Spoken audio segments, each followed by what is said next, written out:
Hello, everybody. My name is Clinton. I'm with United Insurance. I've been in the insurance market for about 5 years now. Today, we're going to be discussing Medicare Part B, and I'm sitting along with my colleague and also my mentor. Hey, I'm Damian Delisser. I'm with United Insurance also. I've been in the insurance game for 20 years, majority of it with Medicare, and I look forward to talking about Part B with you guys today. Okay, great. So, Damien, we're here to talk about Medicare Part B, and we are going to touch on some points that I think our clients should really understand about Part B.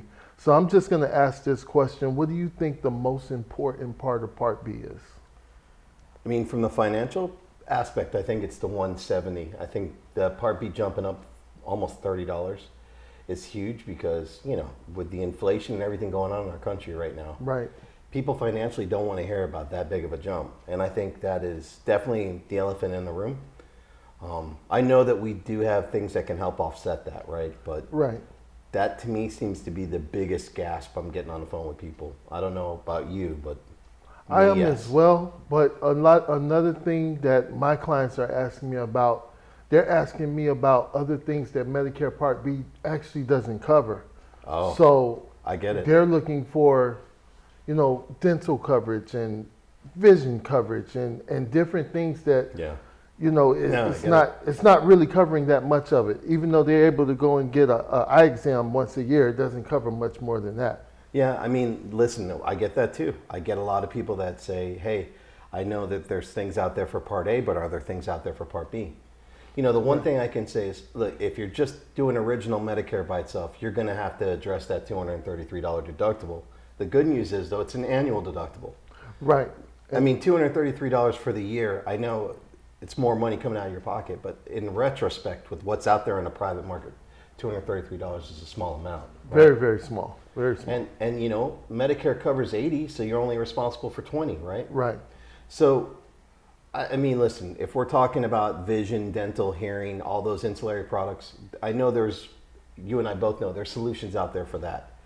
But, I mean, I get a lot of people that ask me, hey, is that $233 deductible, is that all at once? No, it's not. And that's why when I'm talking to my clients, I always let them know exactly how that deductible works. All right. So I would actually tell them a scenario where if their doctor referred them over to a specialist for a test or an exam or something like that, then a portion of that deductible is paid. Right. And then now your 233 has now dropped down to maybe 190. Right. You get that statement from Medicare, you get right? the It statement says, hey, from your Medicare. blood work was X, and now you owe Y, right? Right. I like that too.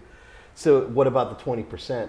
Are you talking to a lot about the 20%, or is that kind of pushed to the side? Well, I always mention the 20%. I always let them know that it's there because we wouldn't be good agents if we didn't That's true. explain That's these true. things to our clients. Yeah. So they got to understand that the 20% is there, it's not going anywhere. Right. And they also need to understand the different products that they can get or sign up for to cover that 20%. 100% agree with you there.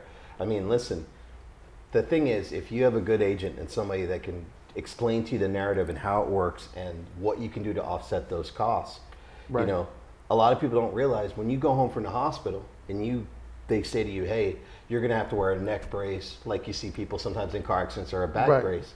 That's covered under Part B. People don't realize durable goods is covered under Part B. Your walker, wheelchairs, canes, all that stuff you see televised on Medicare TV. covers 80% of that. They cover the 80%. That's where I bring up the example of the 80-20. They're like, Right. how does the 80% reflect on the 20%? That's kind of my way of bridging the gap. Yeah. Did you know that, like, if let's say you went to the hospital and you're on Medicare and they prescribe you this crazy drug that's fresh on the market, it's an experimental drug, but it's really getting you back on your feet, and you go home with it, that's covered under Part B until your drug coverage picks it up. Are you aware of that? I did not know that. A lot of people don't know that, but I found that out through having our clients, or one of our clients that we've spoken with, call in and we have that conversation together and we get to that. So Wow. when you're explaining Part B to someone, what it is and what it covers, how do you break it down?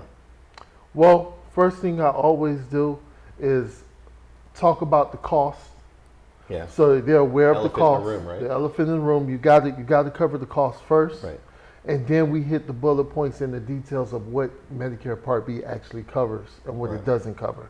Because if you don't do that, then you're really signing up blind at that point. I agree. I agree. So you talk about like Part B is for your doctors, your specialists, your durable goods. Correct. Right? You tell them that Part B even covers vision a little bit, one free vision visit. Right, just a little bit, but What's the caveat to that?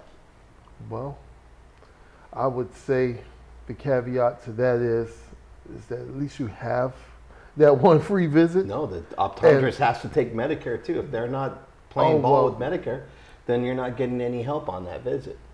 That's true too. Yeah. Yeah. It has to be accepted by Medicare, the doctor. Really and truly, if you think about it, Part B is pretty simplistic. You've got a $233 deductible. You've got 80/20 co-insurance. And, we covered Part A as hospital. Part B is basically the rest, right? It's everything else.